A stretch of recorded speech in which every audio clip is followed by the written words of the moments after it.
हमारी स्वतंत्र जो आज हमने पाई है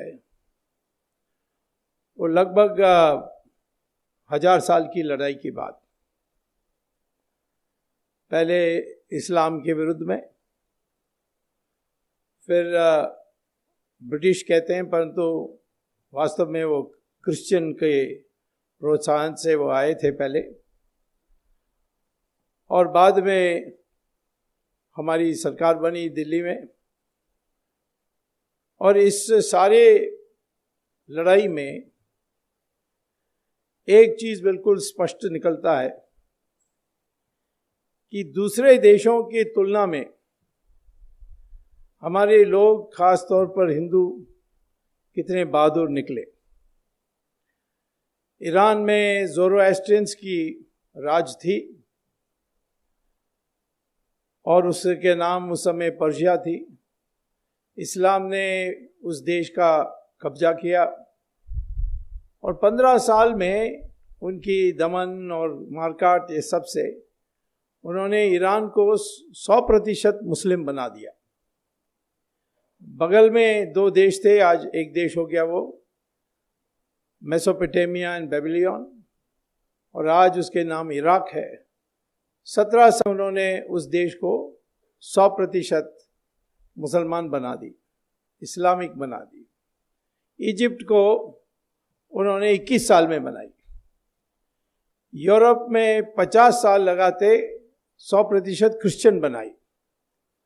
बट यहाँ 800 साल मुसलमान की आक्रमण और 200 साल क्रिश्चियन के आक्रमण, फिर भी हम 82% हिंदू आज भी हैं।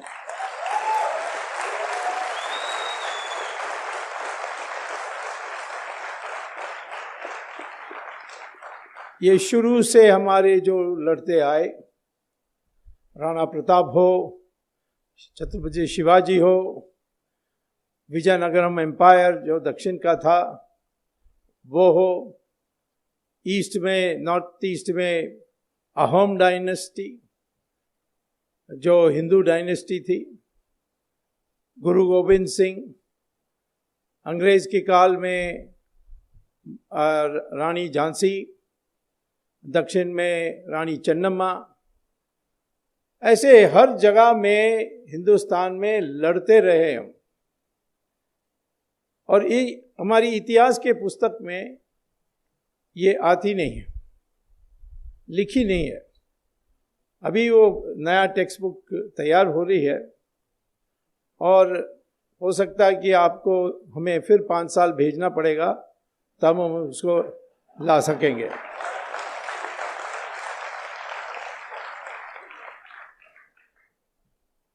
इस देश की अस्मिता क्या है, ये सावरकर ने हमें समझाई शुरू में। हमारी जो स्वातंत्र की जो संग्राम कहते हैं महात्मा गांधी के नेतृत्व में, उसके अतिरिक्त 3 लोगों ने विशेष योगदान दिया। उसमें सरदार पटेल, सुभाष चंद्र बोस और वीर सावरकर। सरदार पटेल ने आज़ादी के बाद जो टुकड़े टुकड़े अंग्रेज करके चले गए थे, अंग्रेज ने सिर्फ 2 विभाजन नहीं किया था, पाकिस्तान तो बनाया है, परंतु उन्होंने राजा महाराजों के जो थे सूबे, उन सबको स्वाधीन कर दिया था, अलग देश बना दिया था।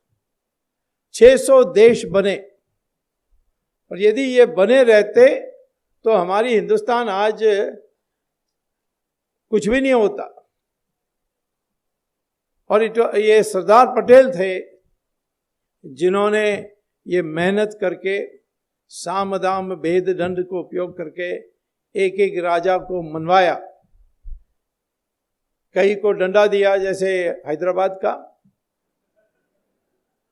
किसी को लालच दी, किसी को मीठी बात करके मनाई।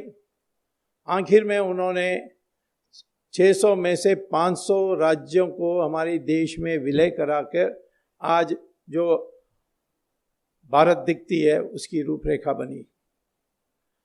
कश्मीर भी बना देते यदि जवाहरलाल नेहरू उनको छोड़ देते पूरा करने के लिए।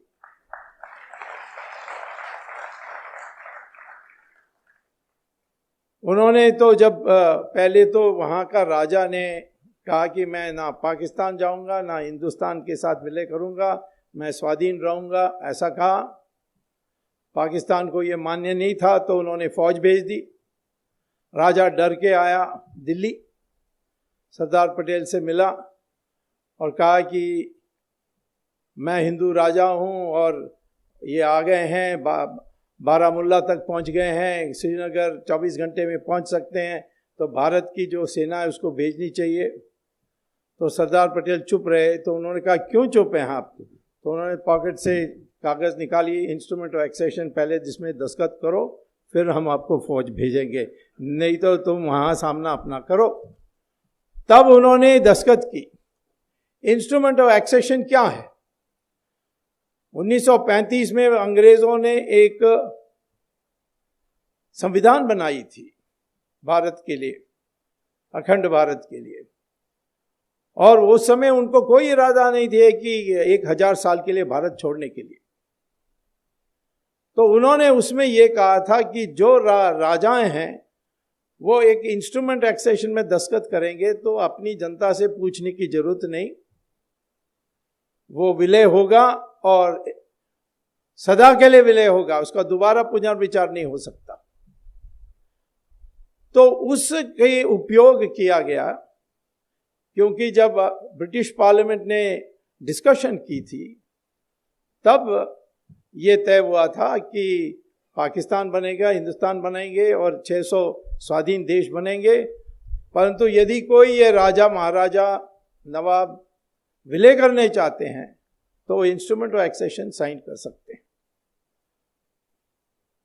जब ये राजा ने साइन किया, हमारी फौज गए, पाकिस्तान भागा, हमने भी पीछा किया, मुजफ्फराबाद तक पहुंच गए, जो आज़ाद कश्मीर जिसको कहते हैं, गुलाम कश्मीर को आज़ाद कश्मीर कहते हैं पाकिस्तान में, उसके मुजफ्फराबाद की जो कैपिटल, वहाँ पहुंचकर भारत की हमारी सेनाओं ने झंडा, तिरंगा झंडा फहराया। लेकिन जवाहरलाल नेहरू कैबिनेट को पूछे बिना सीधा चले गए यूनाइटेड नेशंस में और उन्होंने डिस्प्यूट के नाम पर एक पिटीशन दे दी, जिस कारण से यूनाइटेड नेशंस का हस्तक्षेप हुआ और आज भी वो डिस्प्यूट चलते आया। मैं जब मिनिस्टर था 1991 में, तब मुझे सारे कागज़ मेरे टेबल में आए थे और देखा कि कहीं नहीं उन्होंने सरदार पटेल से भी नहीं पूछा और चले गए और उन्होंने यूनाइटेड नेशंस में फाइल की इसको, जो आज हमारे लिए सिरदर्द बनी हुई है। जवाहरलाल नेहरू को एक ही व्यक्ति सलाह दे सकती थी, वो है एडविना माउंटबेटन, और वो तो अंग्रेज की दृष्टिकोण से देती थी और वो सुनते थे। इसी प्रकार से चीन के साथ भी कोई समझौता नहीं किया, तिब्बत दे दिया। बाद में चीन ने आकर अक्साई चीन और अरुणाचल पर कब्जा करने की कोशिश की। तो इनको, जवाहरलाल नेहरू को जितनी महत्व दी हमारी इतिहास में, अभी प्रक्रिया शुरू हो गई है जवाहरलाल नेहरू को भूलने का।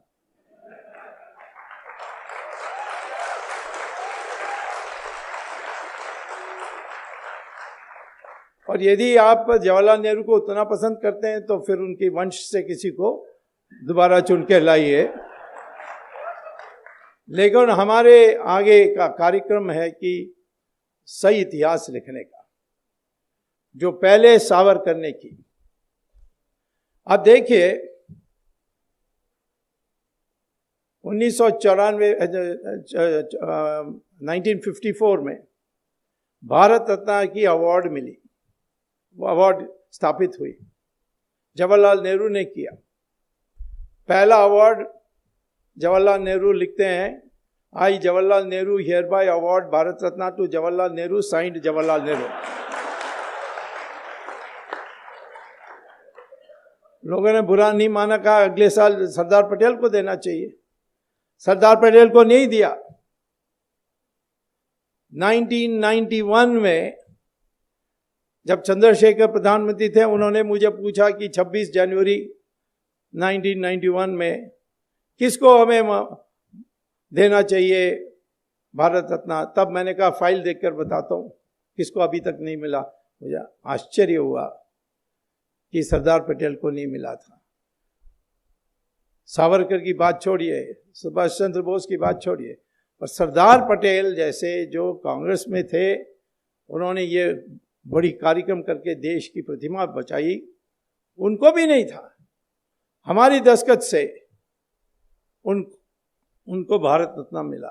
आज कांग्रेस वालों बिगड़ते हैं कि सरदार पटेल को इन्होंने अपना लिया, वो तो कांग्रेस के थे। तो कांग्रेस के थे तो आपने क्यों नहीं उनको भारत रत्न दी? और फाइल में मना करना का भी लिखा हुआ है, जवाहरलाल नेहरू का भी और इंदिरा गांधी का भी। तो सावरकर को अवमान्य करने के लिए यही सरदार पटेल को जो अवमान्य किया, वही लोग थे। इतिहास को पहले दृष्टिकोण हमारे अस्मिता का, सावरकर ने Indian independence act, excuse me, first war of independence 1857, ये उन्होंने लिखी थी 1909 में। और 1909 के बाद वो इंग्लैंड चले गए थे। परंतु वो पुस्तक में पहली बार, जिसको अंग्रेज म्यूटनी कहते थे, उसकी परिभाषा बदलकर फर्स्ट वॉर ऑफ इंडिपेंडेंस, और था ही वो रानी झांसी उत्तर भारत में, दक्षिण में अनेक राजाओं ने। वैसे 1857 की जो पहली विद्रोह हुआ था वो वेल्लोर तमिलनाडु में हुआ था, और सारा देश में उस समय आग लगी थी। और थोड़े दिन के लिए हमारी सरकार भी बनी, जिसमें बहादुर शाह जफर को बादशाह बनाया और हिंदू प्राइम मिनिस्टर बना, और भगवा झंडा फहराया, और पहला फरमान निकाला बहादुर शाह जफर ने, क्या? गौ हत्या पर प्रतिबंध। ये याद रख लीजिए।